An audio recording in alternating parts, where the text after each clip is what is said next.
예, 오늘 말씀 제목은 천국 문 앞에서입니다. 그 천국 문 앞에서 지금 뭐 하고 계십니까? 천국 문 앞에서 지금 뭐 하고 계십니까? 예. 자, 첫 번째 소개할 내용은요. 예, 마틴 루터의 그 로마서 주석의 머릿말입니다. 마틴 루터 아시죠? 로마서 주석이 유명한데도 불구하고 한 400년 이상 그 원문을 잃어버리다가 새로 발급이 됐습니다. 내용이 좀 긴데요. 천천히 제가 소개를 하겠습니다. 자, 이게 마틴 루터의 책에 있는 내용입니다. 네. 처음에 시작하면서 마틴 루터는 몇 가지 중요한 단어들을 설명합니다. 율법, 죄, 은혜, 믿음, 의, 그리고 영, 이것을 설명하는데요. 그 중에서 율법에 대한 마틴 루터의 설명입니다. 자, 율법을 보통 말하듯이 어떤 것을 해야 되고 어떤 것을 하지 말아야 된다라고 생각하면 안 됩니다. 보통 율법을 이와 같이 말합니다. 이것은 마음속으로부터 순종하는 것이 아닐지라도 겉으로 행하는 것만으로도 율법을 지킨다라고 할 때 이런 말을 합니다. 그러나 하나님은 우리의 내면의 밑바닥까지 다 들여다보고 그리고 판단하십니다. 마음 속으로부터 성취가 되어야 합니다. 겉으로만 행하는 것은 율법을 행하는 것이 아닙니다. 외적인 행위는 위선이고 거짓이고 여기에는 겉으로 드러난 행위로만으로는 오히려 내면에 죄가 있기 때문에 그 율법에 따른 형벌만 있습니다. 그러므로 시편 116편 11절에서 모든 사람은 다 거짓말장이라고 선언하고 있습니다. 겉과 속이 다르기 때문에 11절 내가 놀라서 이르기를 모든 사람이 다 거짓말장이라 하였도다. 마음속으로부터 율법을 하나님의 법을 자원해서 지키고 있는 사람은 아무도 없기 때문입니다. 사람은 또 그렇게 할 수도 없습니다. 왜냐하면 속으로부터 선은 싫어하고 악을 좋아하는 것이 모든 사람들 속에서 발견되는 특징이기 때문입니다. 우리가 선함을 스스로 기쁨으로 선택하지 않는다면 하나님의 말씀을 율법을 마음으로부터 지키고 있는 것이 아니기 때문입니다.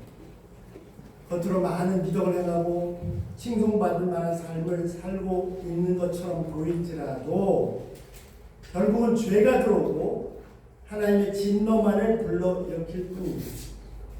그래서 로마서 2장에서 바울은 유대인들에게 모두 죄인이라고 선언합니다. 유대인들은 율법을 지키는 자들만이 하나님 앞에서 의롭다 라고 말하지만 바울은 율법은 겉의 행위로만 지킨다고 해서 지켜지는 것이 아니라고 말합니다. 바울은 오히려 유대인들에게 이렇게 말합니다. 로마서 2장 1절 그러므로 남을 판단하는 사람아 누구를 막느라고 내가 핑계하지 못할 것은 남을 판단하는 것으로 네가 너를 정죄하느니 판단한 내가 같은 일을 행합니다. 속으로 같은 일을 하는 거죠. 22절에 간음하지 말라고 가르치는 내가 속으로 간음하느냐. 바울은 이렇게 말하고 있는 것으로 보입니다. 겉으로 보기에 당신은 율법을 꼼꼼하게 다 지키고 있고 율법을 지키지 않는 사람들을 정죄하고 또 가르치려고 합니다. 당신은 다른 사람 눈에 있는 티끌을 보면서 당신 눈에 있는 들보, 기둥은 보지 못합니다. 당신이 형벌을 두려워하거나 혹은 반대로 어떤 보상을 바라고 율법을 겉으로 행위로만 지킨다면 그러면 스스로 자원해서 율법을 사랑하기 때문에 하는 것이 아닌 것이고 마지못해 억지로 율법을 지키고 있는 것이 되고 만약에 율법이 없다면 아마 다른 방식으로 행동했을 것입니다. 그래서 결론은 모든 사람은 마음속 깊은 곳으로부터 율법을 미워한다는 것입니다. 우리가 마음속으로 도둑이고 또 실제로 도둑이 될 수 있다면 속에는 탐심이 가득하면서 다른 사람에게 도둑질하지 말라고 가르친 것이 무슨 소용이 있습니까? 속에는 음란한 음욕이 가득하면서 겉으로 깨끗한 척하고 다른 음행한 자를 정죄한다면 그게 무슨 의미가 있습니까? 이런 종류의 외적인 행실은 이런 거짓으로 계속 지속될 수가 없습니다. 거짓이란 말은 겉과 속이 다르다는 거죠. 다른 사람들을 가르치면서 나 자신을 지키지 않는다면 우리는 우리가 가르치는 것을 알지 못하며 율법의 본질을 올바로 이해하지 못하는 의미입니다. 바울이 로마서 5장 10절에서 말하고 있는 바대로 율법은 오히려 죄를 더할 뿐입니다. 로마서 5장 10절 율법이 들어온 것은 범죄를 더하게 하려 함이라. 그러나 죄가 더못에 내가 넘쳤네. 사람들이요 율법을 미워하면 미워할수록 율법은 사람이 할 수 없는 것을 더더욱 요구합니다. 이것이 로마서 7장 14절에서 바울이 율법을 영적인 것이라고 부르는 이유입니다. 율법이 구체적이고 실제적이라면 우리 행위는 그의 요구를 충족시켜야 할 것이기 때문에 영적입니다. 율법이 영적이기 때문에 우리가 하는 모든 행동이 우리 마음 깊은 곳에서부터 우러나오는 것이 아니라면 영적인 것입니다. 속으로부터 나온 것이 아니라면 율법을 지킨 것이 아닙니다. 이런 마음은 오직 하나님의 영에 의해서 우리에게 주어집니다. 이 영은 우리로 하여금 율법의 요구를 감당할 수 있게 만듭니다. 우리는 율법을 행하고자 하는 진정한 소원을 얻게 되고 이제는 두려움이나 억지로가 아니라 기꺼이 하고 하나님의 영에 의해서 기꺼이 하고자 하는 마음으로 행하게 됩니다. 그래서 진정으로 율법을 지키게 됩니다. 그러므로 율법은 영적인 것이기 때문에 영적인 마음, 성령께서 지배하시는 마음은 율법을 사랑하게 되고 율법이 이런 마음을 요구할 때 그 영의 유속이 있지 않으면 율법의 요구에 대해서 하나님의 영이 우리 가운데 있지 않으면 죄는 그대로 존재합니다. 율법 자체는 옳고 선하고 거룩하지만 하나님의 영의 역사심이 없으면 율법에 대한 적대감과 불평, 불만만 그대로 존재합니다. 우리의 모든 행위가 율법을 싫어하고 율법을 속박으로 느끼는 한 모든 겉으로 하는 행위는 아무 의미가 없습니다. 이것이 로마서 3장 28절에서 바울이 말하는 말입니다. 그러므로 사람이 의롭다 함을 받는 것은 율법의 행위에 있지 않고 믿음으로 되는 줄 우리가 인정하노라. 이상이 마틴 루터가 로마서 서문에서 기록한 율법에 대한 설명입니다. 예수님이 십계명을 다시 풀어서 십계명을 다시 설명해 주셨죠. 사람들은 어떻게 해요? 내가 사람을 죽이지 않았다. 나는 살인한 적이 없다. 나는 도둑질을 한 적이 없다. 나는 간언한 적이 없다. 그렇게 하는데 그래서 나 십계명을 다 지켰다고 하는데 예수님이 보시기에 그게 아닙니다. 그래서 다시 설명해 주세요. 그렇죠? 산상수훈입니다. 마태복음 5장 21절 옛사람이 말한 바 살인하지 말라. 누구든지 살인하면 심판을 받게 되었다 하는 것을 너희가 들었으나 나는 너희에게 이르노니 형제에게 화를 내 노하는 자마다 심판을 받게 되고 형제에 대해서 나가라. 욕하는 자, 이때는 욕인 것 같습니다. 욕하는 자는 공회, 국회에 잡혀가게 되고 미련한 놈이라고 하는 자는 지옥불에 들어가게 됩니다. 나는 살인한 적이 없다 라고 하는데 겉으로 살인만 안 했다 뿐이지 속에서 미움과 이렇게 다 드러나서 욕하고 그러면 살인한 것 그 이상이라는 거죠. 그리고 예물을 제단에 드리려다가 거기서 내 형제에게 원망 들을 만한 말이 생각나거든 예물을 제단 앞에 두고 먼저 가서 형제 화목하고 그 후에 와서 예물을 드리라. 27절 또 간음하지 말라 했던 것을 너희가 들었으나 난 너희 이론이 음욕을 품고 여자를 보는 자마다 마음에 이미 간음하였느니라. 하나님이 우리 속을 다 보십니다. 예수님은 그들이 스스로 다 십계명을 다 지켰다고 하는 사람들에게 도대체 십계명이 무슨 뜻인지를 다시 설명해 주십니다. 겉으로 드러나는 행위뿐 아니라 속에 있는 드러나지 않은 죄까지 다 죄라고 지적하시는 것.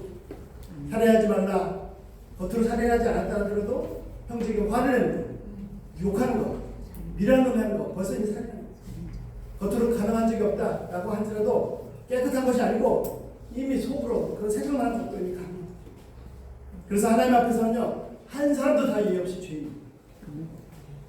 중요한 것은 다른 사람이 죄인이다가 아니라 바로 내가 죄인이라는 사실입니다. 주중에요, 캄보디아 선교사님 잠시 치료받으러 오셔서 잠깐 만났어요.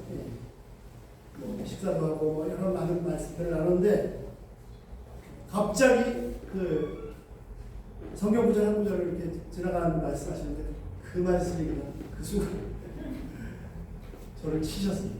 성령께서 치셨습니다. 전도서 9장 3절 말씀인데 1절부터 제가 소개하겠습니다. 이 모든 것을 내가 마음에 두고 이 모든 것을 살펴본 즉 의인이나 지혜로운 사람들이나 그들의 행위나 모든 것이 다 하나님의 손에 있으니 사랑을 받을는지 믿음을 받을는지 사람이 알지 못하는 것은 그 모든 것이 다 미래의 일들입니다. 2절 모든 사람에게 임하는 그 모든 것이 일반 똑같다. 의인이나 악인이나 선하고 깨끗한 자나 깨끗하지 않은 자나 재물을 드리는 자나 재물을 드리지 않는 자나 이러한 일들이 모두 다 일반이 같다. 선인과 죄인, 맹세하는 자, 맹세하기를 무선한 자가 일반이로다. 3절 모든 사람의 결국은 일반이다. 같다. 이는 해 아래서 행해지는 모든 일 중의 악한 것이니 해 아래서 모든 사람들이 하는 일들이 다 악합니다. 왜요? 곧 인생의 마음에는 악이 가득하고 그들의 평생에 미친 마음을 품고 살다가 후에 죽은 자들에게는 돌아가는 것이야. 우리가 보기에는 의인이 있고 악인이 있습니다.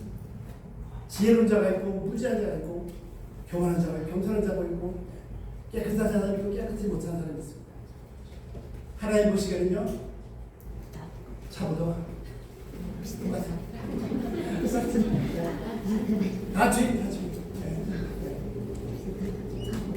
내 딴에는 나름대로 선을 해낸다고 하는데 하나님 보시기에 그 다 죄입니다.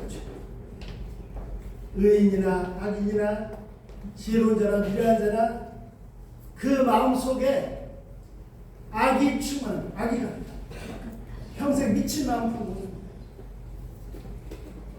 이 말씀이 그냥 꽝때 저는 나름대로 열심히 주님 섬기고 그래도 죄를 미워 깨끗하게 살고자 경건하게 살고자 또 미련하지 않고 지혜롭게 살고자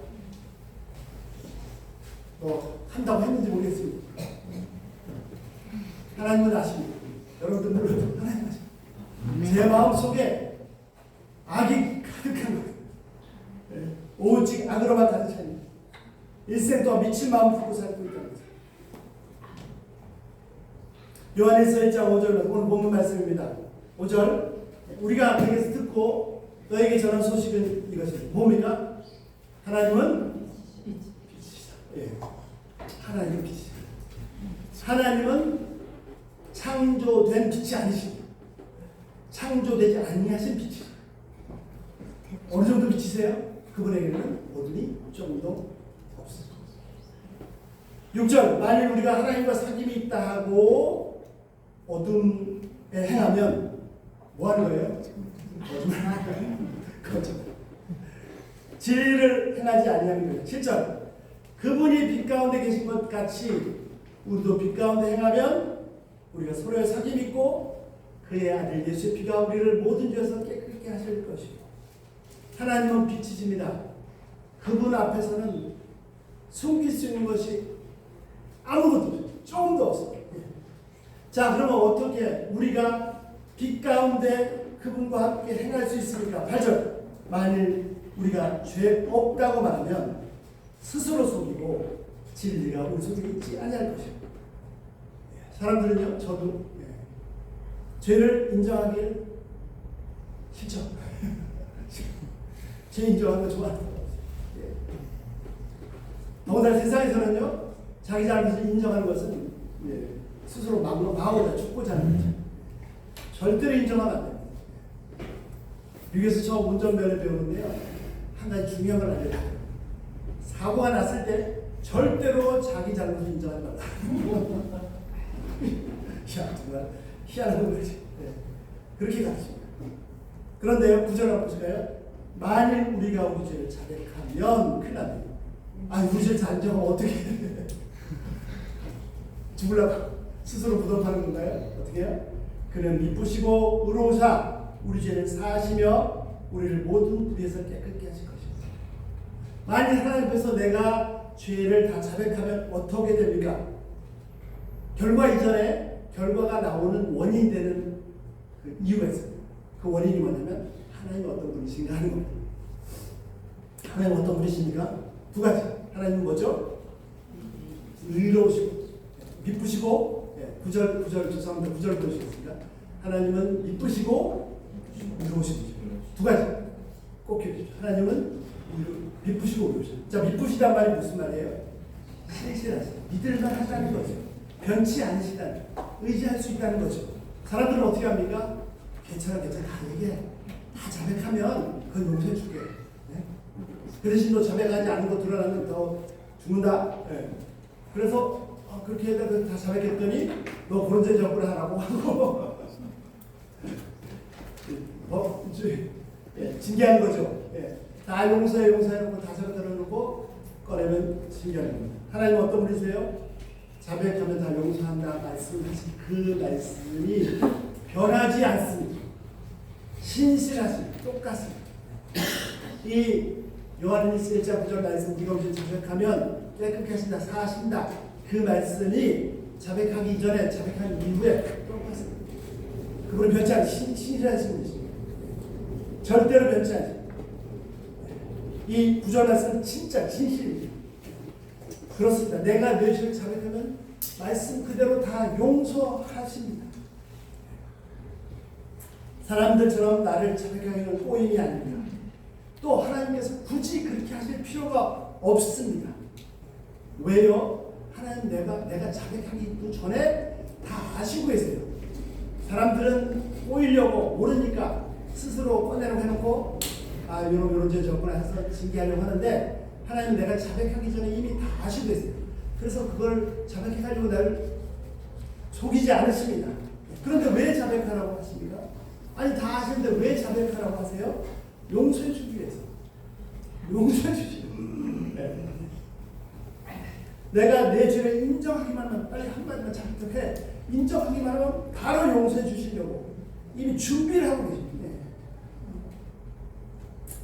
내 죄를 자백하지 않으면, 인정하지 않으면 용서해 주고 싶으셔도 용서해 주실 수가 없습니다. 내가 내 죄를 가지고 있으면, 내려놓지 않으면 용서해 주실 수가 없습니다. 그리고 점점 더 죄를 지고 하나님은 내 죄의 짐을 내려놓기로 하세요. 왜 그 마음의 골덩이들을 이거를 부여잡고 못 내려놓고 있습니다. 네. 그분 앞에서는 전혀 숨길 수 없습니다. 아무리 겉으로 깨끗한 척해도 내 마음속 밑바닥까지 다 보시고 계십니다. 겉으로는 뭐 웃으면서 부드러운 말로 하고 잘 준다고 해도 그 마음속에 깊은 진정한 사랑이 없는 것을, 심지어는 미움이 있는 것을 바로 현재로, 조사해서가 아니라 현재로 거울 들여다보고 다 보시고 계십니다. 우리가 한 사람 부실 때 진짜 조심해, 진짜. 근데 본성 깊은 데서부터 똑같은 마음. 똑같은 마음. 진짜 사랑으로 하는지 사람도 알 수 있는데 하나님 다 아시고 계시죠? 스스로 의롭다고 지혜롭다고 하는 사람들 아무리 해도 하나님 절대 속일 수 없어요. 그 속을 다 보고 계십니다. 그래서 하나님께서 원하시는 게 뭡니까? 하나님이 원하시는 그 죄를 인정하는 거예요. 심지어는요, 내가 다른 사람을 보고 선행을 했다, 그것조차도 은혜입니다. 나한테는 은혜예요. 왜? 내 속에서 나올 수 없는 거거든요.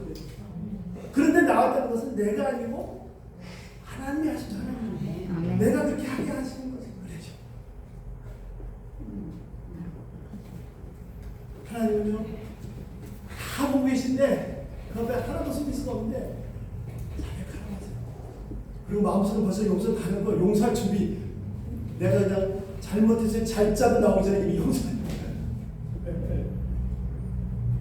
시편 86편 5절 주는 선하사 사죄하기를 즐겨하시고 주께 부르는 자에게 인자하시고 후하시고 하나님은 선하시고 그래서 어떻게 사죄하기를 즐겨하세요. 진짜 꼭 경험해보시고 내가 꼬치 끓일 때 너무 힘들었는데 별것도 아니고 그것도 그냥 혼자서 몰래 내 방에서 하나님 앞에서 잠자서 했더니 춤을 춰줘. 너무 하나님은 의로우신 분이지. 자, 하나님은 어떤 분이시라고요? 믿으시고 신실하신 분이시고 의로우신 분. 그래서 아무리 나를 사랑하셔도 나를 죄와 함께 사랑하실 수는 없으시죠. 나를 사랑하셔도 죄는 받아주실 수 없습니다. 아니, 나를 사랑하시기 때문에 나를 죄에서 분리시키기를 원하십니다. 자식을 아무리 사랑한다고 해서 암이 걸린 그 자식의 몸에 손 안 대는 게 사랑하는 겁니까? 사랑한다면 그 몸에서 암덩어리를 제거해야죠. 그대로 할 수가 없죠. 자식을 사랑한다고 해서 살인하고 도둑질하고 마약하고 동성애에 빠지고 그걸 내버려두는 게 사랑입니다. 그 죄에서 떠나도록 하는 것이 사랑입니다. 진짜 사랑. 그래서 공의와 사랑은 충돌하는 개념이 아닙니다. 전혀 다른 것이 아닙니다. 공의와 사랑은 같은 것입니다. 사랑이기 때문에 죄에 대해서 말하지 않고 지적하지 않는 건 사랑이 아닙니다. 그렇다고 지적하는 사랑이란 속으로도 겉으로도 끙끙 앓고 있죠. 하나님은 너무나 의로우신 분이십니다. 그래서 우리에게서 죄를 암덩어리를 분리해내기를 그래서 우리를 살리기 원하시고 그 방법은요 우리가 우리 죄를 자백하면 의사 선생님 제가 암에 걸렸어요. 제 몸을 열어주세요. 내려놓으면 공개하면 하나님께서 수술하시고 죄를 제거하십니다. 우리 죄를 자백하면 정말 이 사람이 복받은 사람입니다. 막 마음껏 죄 짓고 막 마음대로 잘 사는 사람이 복받은 사람 아니고 겉으로 막 정말 착하게 선하게 많이 하면서 저 사람은 정말 의인이다. 그래 나도 참 의인이지. 그 사람이 복받은 사람이 아니고 겉으로 죄를 졌든 안 졌든 죄가 드러나든 행위로 나타나든 안 나타나든 속으로 진짜 내가 죄인이다 인정하는 사람, 자백하는 사람, 내가 죄인인 것을 위해서 애통하며 괴로워하는 사람, 그 심령이 깨진 사람, 마음이 찢어지게 가난한 사람이 복받은 사람. 그래서 뭐라고 했어요? 마태복음 5장 심령이 가난한 자는 복이 있나니 그렇습니다. 내가 내 죄를 그분 앞에 인정만 하면 아니 인정하려고만 하면 천국. 왜 무거운 죄의 짐을 지고 그렇게 고생 죄의 짐을 그분 앞에 던져버리면 십자가 앞에 내려놓으면 천국. 이 무거운 죄의 짐을 빨리 벗어요. 우리가 처음에 예수님 영접하고 이미 천국 백성이 되었습니다. 하나님이 나의 아버지가 되십니다. 나의 하나님 되시고 나는 그분의 백성이 되고 그분의 자녀가 되었습니다. 그런데 그 이후도 나는 죄를 짓는 삶을 할 수 있습니다. 그러나 여기서 중요한 건 내가 죄를 짓는 죄가 들어오면 자 중요한 건 하나님과의 근본 관계가 깨지는 것은 아닙니다. 그분이 내 아버지시고 내가 그분의 자녀인 근본 관계가 깨진 것은 아닙니다. 속된 말로 호적에서 파버리는 거 아닙니다. 그런데 내가 잠시 죄를 지면 하나님과의 교제가 막혀버립니다. 괜히 아빠한테 잠자면 아빠 얼굴 보기 싫고 같이 밥 먹기 싫고 내가 하나님 앞에 죄를 지면 관계가 근본 관계는 깨지지 않아. 근데 교제도 하게 되죠. 그럼 그걸 어떻게 해결해요? 어떻게 해결합니까? 막 좋은 일 해서 갑자기 뭐 선한 일 해서 아니요. 이거 자꾸 보상하려고 하니까 그냥 아무도 없는 골방에서 하나님 앞에서 아니 혼자 가다가 그냥 하나님 앞에서 그 죄를 인정하면 자백하면 뻥 뚫리고 마음이 그냥 날아가듯이 하나님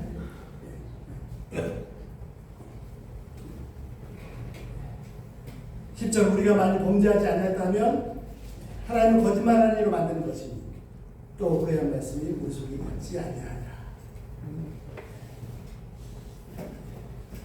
자, 지난 시간에 살펴본 것처럼요 십자가에서 죽어가는 두 강도가 있었는데 두 사람의 운명이 완전히 갈라졌어요. 이 두 사람처럼 모든 인류의 운명이 둘로 쫙 갈라질 겁니다. 모든 인류가 천국문 앞에서 두 갈래로 쫙 갈라질 겁니다. 지난주에 보셨는데요. 누가복음 23장 39절 43절 달린 해안 중에 하나가 비방하여 이르되 내가 그리스도가 있냐 너는 우리를 구원하라. 한 사람이 그 사람은 자신의 죄 때문에 괴로워하다가 벌 받고 있는데도 그냥 살려달라고 그러다 죽어갔어요. 자처럼 하나는 또 그 사람을 꾸짖어 이르되 내가 동일한 정죄를 받고도 하나님을 두려워. 죽기 전에 이 사람은 하나님을 두려워요. 41조 우리는 우리가 행한 일에 상당한 보응을 받는 거죠. 자신이 범죄 죄인이라는 걸 처음으로 인정했어요. 그 전에 죄 지면서 인정했을까요? 남들이 벌어도 인정하지 않았어요. 그런데 우리가 행한 일에 상당한 보응을 받는 것이구나. 이게 당연하거든요. 이 사람이 행한 것은 옳지 않은 것이 없느니라. 예수님 앞에서 예수님이 누구신지를 봤어요. 지난주에 말씀드린 것처럼요. 제자들도 몰라봤습니다. 베드로가 주는 그리스도시여 살아계신 하나님한테 고백을 했지만 도망갔어요. 오순절 전까지 예수님 진짜 왕식을 알아본 유일한 사람이었습니다. 그러면서 예수님께 간구합니다. 주여 당신의 나라에 임했을 때 42절 나를 기억하소서. 그런 다만 주님의 은혜만을 구합니다. 자신이 전혀 자격이 없음을 너무나도 잘 알고 있었습니다. 진짜 나는 이렇게 죽어 마땅하고 우리가 받는 복이 당연하거든요. 나는 지옥에 떨어져야 마땅하는 것. 그렇지만 주님 제가 천국에 당신 나라에 임할 수 있을까요? 갈 수 있을까요? 네. 다만 저 좀 기억해 주시옵소서. 기억해 주시면 안 되겠습니다. 이 사람만 그렇습니까? 43절 예수께서 이르시되 내가 진실로 지시를 내게로니 오늘 내가 나와 함께 남아 있으리라. 그렇죠. 계속 말씀드린 것처럼 천국은 어떻게 갑니까? 어떻게 할 수 있습니까? 모든 죄를 다 내려놓을 것. 내가 이 세상에 어떻게 천국을 살 수 있습니까? 그때 들어오는 죄를 하나님께 내려놓을 때 천국을 살 수 있어요. 아멘. 돈이 없어도 갈 수 있고요. 못 배워도 갈 수 있고요. 가족은 없어도 권세가 없어도 그 어떤 건 없어도 알 수 있지만 죄가 있으면 절대로 들어갈 수 없고 죄가 들어오는 순간 천국은 없어져요. 천국은 누구의 것입니까? 죄를 자백한 사람, 회개한 사람, 죄를 다 내려놓은 사람, 마음이 찢어지고 깨진 사람, 애통하는 사람인 것입니다. 심령이 가난한 것입니다. 한 가지만 소개하고 마치겠습니다. 1963년 새벽에 강원도 지방에서 잠자고 있던 일가족 6명을 도끼로 잔인하게 다 죽이고 사형 언도를 받은 고재봉이라는 사형수가 있었습니다. 잘 아시는 것처럼 한국은 사형 언도를 받아도 언제 또 사형 집행이 될지 모르죠. 통계에 의하면 한국 1997년 12월 30일 이후로는 한 번도 사형 집행이 된 적이 없다고 합니다.